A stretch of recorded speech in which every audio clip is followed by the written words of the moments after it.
of you, and so I'm a very proud moment for me and my family tonight. So thank you.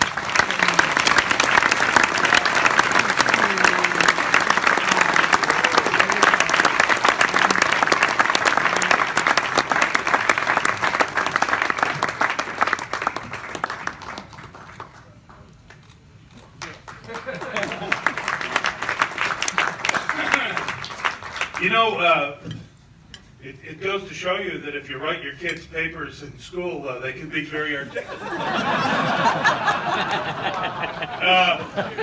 Scott, I want to thank you for everything you do for San Diego, and I am very proud of you and the career, and what a great dad you are, too. And Casey, you know, you have to be resourceful as a coach, and I knew right away, because you have to not only coach the kids, but you had to coach your coaches. And whenever I gave Coach Casey that $100, he would say, "Thank you so much. This is beer money for the week." That was real motivation. Just real quickly, a couple things. They kept telling me this is 3 to 5 minutes, and John told me I could talk for a half hour. So, but we knew John was a talented athlete. Very young. He set the county record in swimming for the 50-yard freestyle when he was 5 years old. And so we knew he was talented, so I said, look, we got to take advantage of this. I'm going to Nautilus every morning, and so I got him up every morning, and then his younger brother Ryan, and Ryan is not a good morning person, and so Ryan would go through one of the machines and then go in the corner and sleep. But John, every machine, every day. Now, we also had a little other ritual. We'd go by Solana Donuts on the way home and bought a baker's dozen every day. Well, John got stronger and stronger, and I put on 20 pounds. But Little League is where I didn't want to coach football because I thought it was too intense.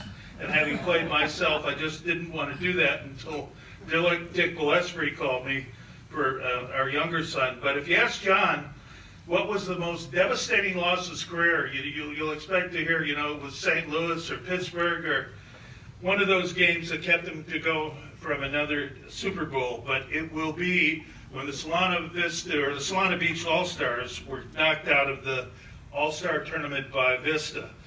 John and another pitcher were unhittable, and we were going all the way. Now, you had to remember there were 6,000 people in the time, and of course Vista had 150, and we went home, and it was really one of the saddest days of our lives. But Little League was very, very special.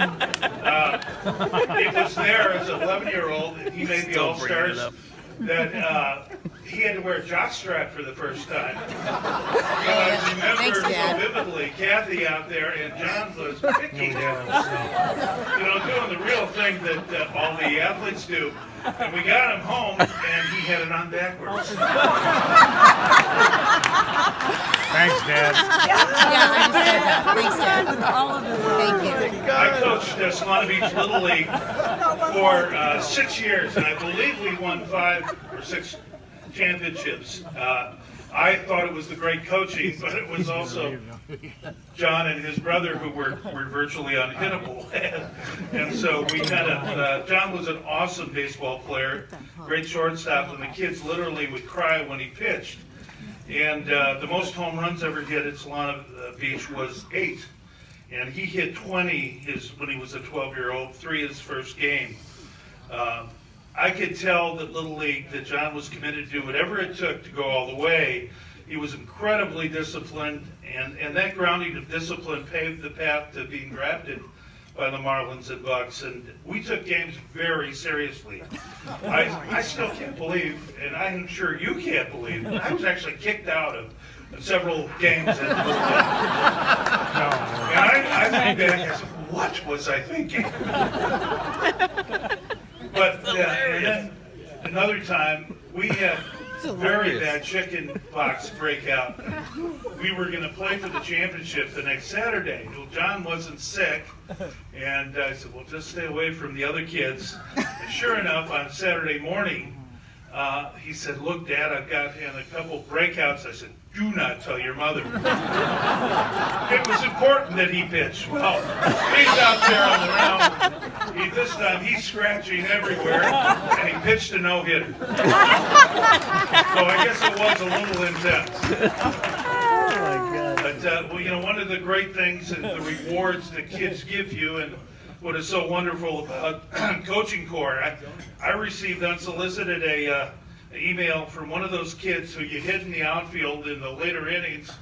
He never said a word for two years, and he told me his name was Zane Kumina, and he's now an executive for Time Warner.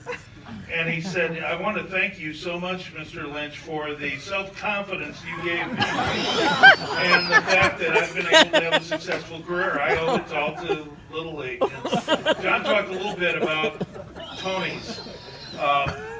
We were rewarded with a free taco with every victory. Well, we never lost. So every night after every game, all of the kids and all of the families would go to Tony's.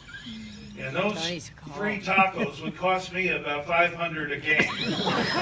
Because we did drink a few margaritas and nachos for the kids. But as John said, it was a very special time. And I think back, you know, America needs that. They need Tonys, they need families. Yeah, they need Tonys. And they need Little League and Coaching Corps. And I really believe it can be a life-changing experience again if we can get back to some of those values of families and being together. And there's nothing like sports to be a galvanizer of bringing people together. And I think our Little League experience at Tony's was really incredibly special. So we need to harken back to those times. And John, I just want to say in closing, you know, you have inspired us. Our family is incredibly proud of your achievements, not only on the field, but your post-career success. But most importantly, for being who you are and as humble as you are, accessible, and a wonderful dad, husband.